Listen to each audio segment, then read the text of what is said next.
Bonjour, c'est Gilles sur boursicoté.com. Voici l'analyse technique Forex et matières premières pour cette séance du vendredi 13 juin 2014. Et nous commençons par la paire de devises euro-dollar. Pas grand chose de nouveau à dire. On reste ici dans la même zone d'évolution. Donc depuis la cassure de cette zone des 1,3580. On oscille entre 1,3520 et donc 1,3580. J'ai légèrement repositionné donc la zone de support qui était initialement positionnée sur 1,3535. Le support ici correspond beaucoup mieux sur cette zone.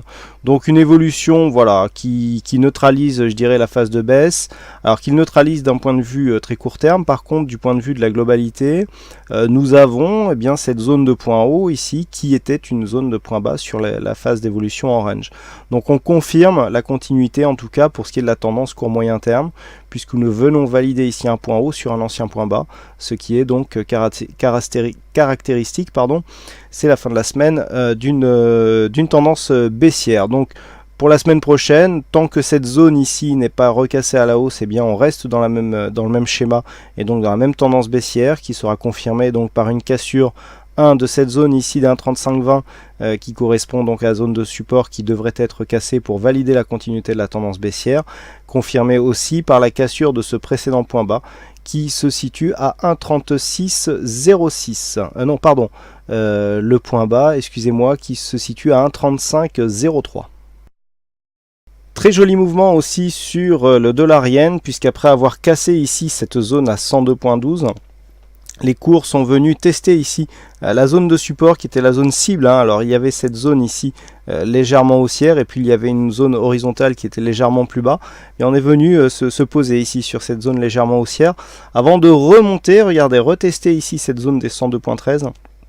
Au pips près, on est venu marquer ici un point haut à 102,14, donc c'est vraiment au pips près. On reteste en même temps la moyenne mobile 20 exponentielle, donc là on est clairement dans une tendance baissière avec ici des enfoncements donc sur la bande de Bollinger inférieure. On a des enfoncements ici sur la bande de Bollinger inférieure. Ici c'est là qu'on lance vraiment le signal avec donc enfoncement plus donc cassure d'un précédent point bas significatif. On remonte légèrement, alors on ne vient pas valider ici un contact avec la moyenne mobile 20 exponentielle, mais on valide ici une ancienne zone de point bas qui avait déjà été zone de point haut comme une nouvelle zone de point haut. On enfonce, donc ici on confirme la tendance. Bon, après on revient ici sur la moyenne mobile 20 exponentielle, vu le peu d'amplitude qu'il y a entre ces deux zones d'un point haut, qui sont même quasiment horizontaux, eh bien on peut dire qu'il peut, suite à cela, avoir une phase de neutralisation. Donc pour l'instant, on n'est pas ici sur une continuité, puisqu'on a bien ici une succession de points bas significatifs qui sont de plus en plus bas. Par contre, au niveau des points hauts, on a une stabilisation aussi, ce qui appelle donc une stabilisation de la tendance globale. Donc après cette petite phase de baisse ici, ce que l'on peut dire, c'est que du point de vue de la tendance globale, court moyen, même moyen terme, on reste dans la même zone avec donc une évolution toujours quasi neutre. Cette zone ici des 102,70 qui est confirmée comme une zone de résistance de cette évolution en range. Vous voyez comment on a marqué ici des contacts sur cette zone oblique que je vous indiquais récemment. C'est assez intéressant puisque c'est quand même une zone qui est très peu dynamique et malgré tout nous avons énormément de points de contact sur cette zone. Ça démarre d'ici et peut-être même on va essayer de s'écarter un petit peu. Voilà, on trouve vraiment des points de contact très éloignés et très réguliers, et on vient encore valider cette zone. Donc c'est vraiment très intéressant de voir avec quelle précision cette ligne est confirmée, alors que elle ne devrait pas normalement avoir un statut particulier, puisque de si faibles orientations normalement ne sont pas détectées. Mais bon, là celle-ci elle correspond bien et elle donne de très bons contacts. Donc on neutralise la tendance sur le dollar yen. Il faudrait dépasser dans un premier temps donc la zone des 101,33 et surtout la zone des 100,85 pour imprimer un mouvement baissier. Puis le mouvement haussier, bon, premier élément se ferait sur un dépassement des 102,70, mais surtout il faudrait repasser au-delà des 104 yens pour $1 pour valider une continuité de tendance haussière sur l'horizon de terme moyen-long terme. Et enfin sur l'or, objectif quasi atteint, je dis quasi atteint puisqu'il en manque encore un petit peu. Alors je vous avais donné 1278 dollars l'once, on a marqué sur le plus haut de cette bougie 1277,4, donc on y est presque mais pas encore. On confirme hein, le rebond qui reste technique, donc comme je vous l'avais dit, tant que l'on reste ici sous 1278, ce n'est que du mouvement technique. Alors pourquoi technique?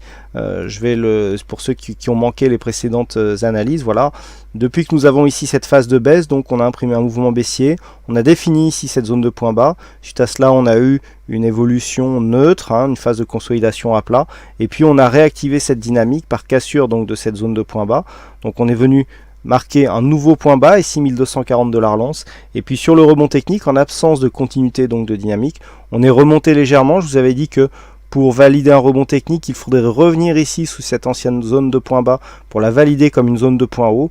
On a vu que ça y était presque, hein. Ceci dit, ici on a des légers dépassements. Bon, normalement c'est toujours au premier point bas, mais on peut dire que dans l'optique de la continuité de tendance, on y est. Alors maintenant que cette zone est validée, que nous avons ici une configuration en surachat, bon, qui n'est pas trop retranscrite sur le MACD, eh bien il va falloir observer l'évolution des cours sur cette zone. Soit nous avons une rupture de cette zone 1278, et dans ce cas-là on perd le statut de rebond technique au profit d'une possible figure de retournement, puisque le fait d'avoir ici cette zone de point bas validée comme une zone de point haut nous place dans une perspective de continuité de tendance baissière. Par contre, si cette zone ici est cassée à la hausse, là on perd le statut de continuité baissière, et sur une continuité haussière, on peut avoir un retournement si sur la lancée on vient casser des points hauts significatifs. Donc sur une cassure haussière des 1278 dollars l'once, bon, il faut que la cassure soit significative bien sûr, eh bien on changera son fusil d'épaule sur une possible évolution future des mouvements de l'or. Tant que l'on reste sous 1278, on ne change rien, on reste baissier, zone baissière qui sera confirmée par exemple par un changement de flux rapide, donc pour rester sous cette zone des 1278, et qui sera confirmée à terme par un dépassement à la baisse de cette zone des 1240 dollars l'once.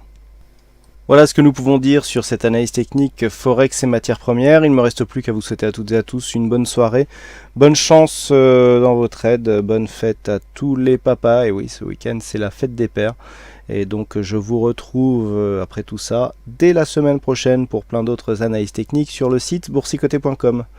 Bon week-end à tous.